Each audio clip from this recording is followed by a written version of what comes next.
Do you have puzzles and potato head and things like that, but you're missing parts?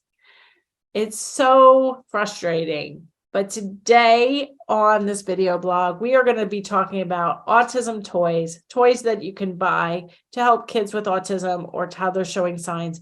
And also, we're going to talk about how to organize your toys.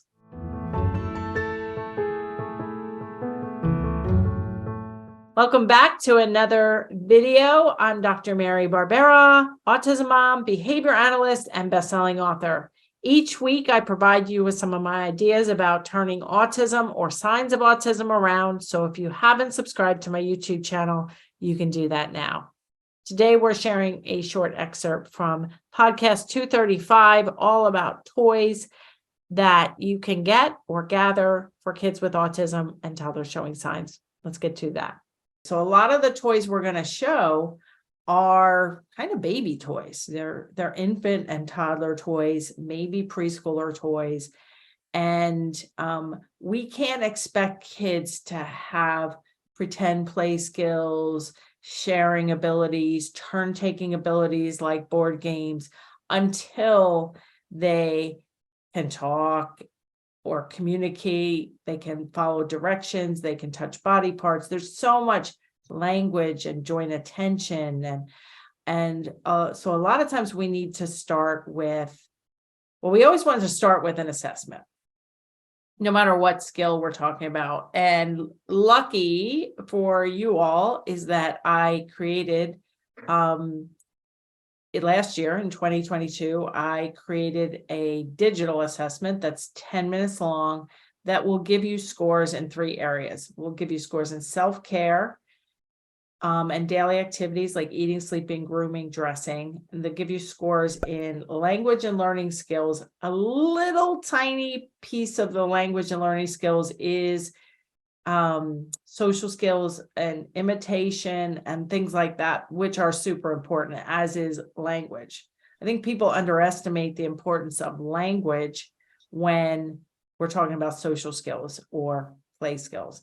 And then the third score you get when you take the digital assessment is problem behaviors, which can often be in the mix when we're talking about trying to have kids play with toys. They might have problem behaviors because they might want to play with toys a certain way. They might not want to share. They might not have any interest.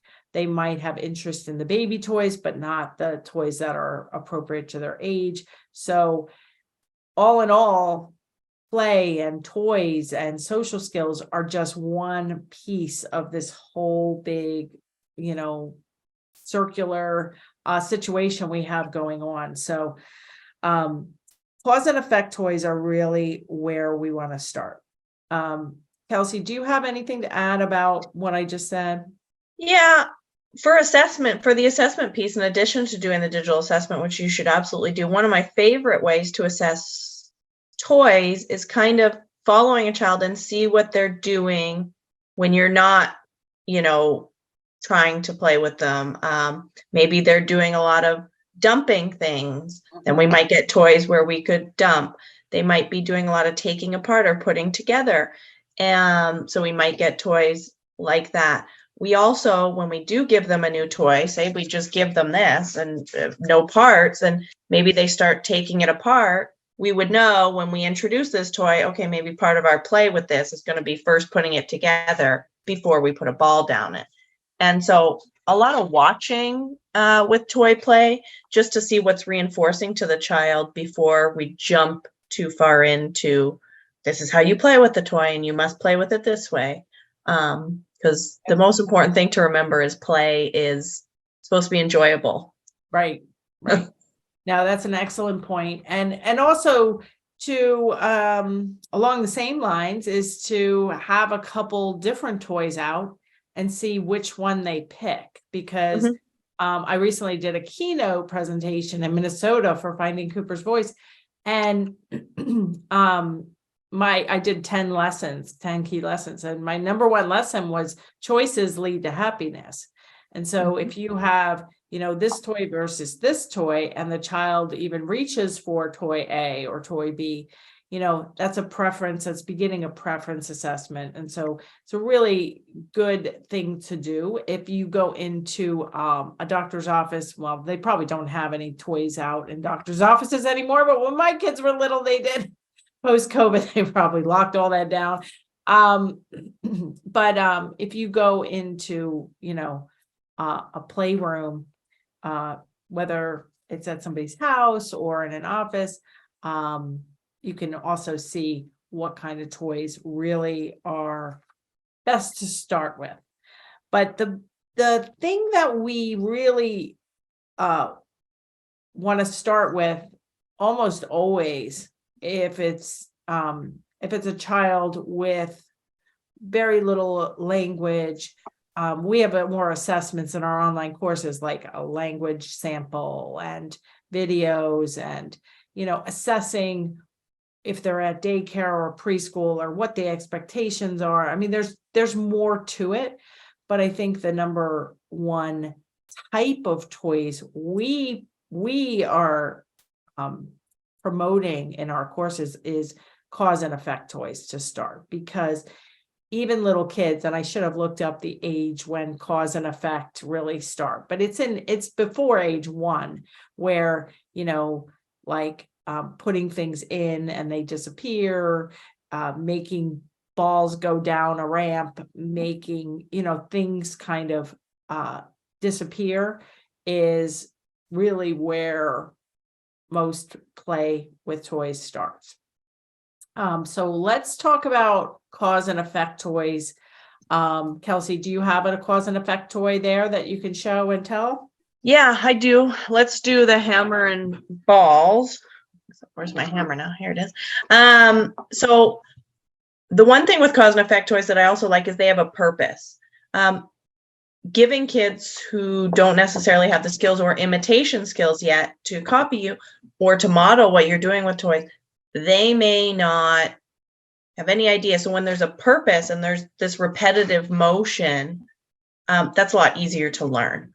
So this is called Ball Boat. You can get the same thing in the store with just balls and a hammer and ball toy if you search it on Google. And basically, I'm holding a hammer and I have some balls in my hand. I hit the ball, it disappears, it goes down a little ramp, and out it comes. And that's a lot of fun. There's normally 4 balls if you haven't lost them. And you hit it again and just keep going. We can pair up language with cause and effect toys easily. And we'll probably get into more of that later. But ball, ball, ball, we put it back in. Ball! And we put it back in. And then we have our hammer and we can say, oh, hit it. And it's just really basic. So that's one example of a cause and effect toy.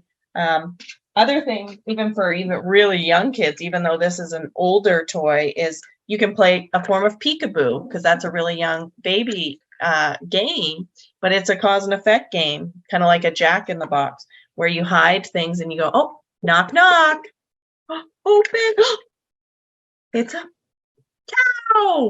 cow, and then we play peekaboo type thing. So anything where there's something, there's an action where we can be excited, and then there's a product can help kids, and then we can also build requesting from that if they want more of it. Hope you enjoyed that short excerpt. If you did, I would love a comment, thumbs up, share it with somebody else who might benefit. And for more information about how you might be able to join our online course and community, which is truly your best path forward if you have a child with autism or toddler showing signs. Half of the members in our toddler community do not have an autism diagnosis for their child. So you are welcome with or without a diagnosis, with or without a team of professionals. If you are a professional and you want to improve your early intervention practices or your school age practices, we have courses for you as well. So for more information, check out marybarbera.com/courses, and I'll see you right here next time.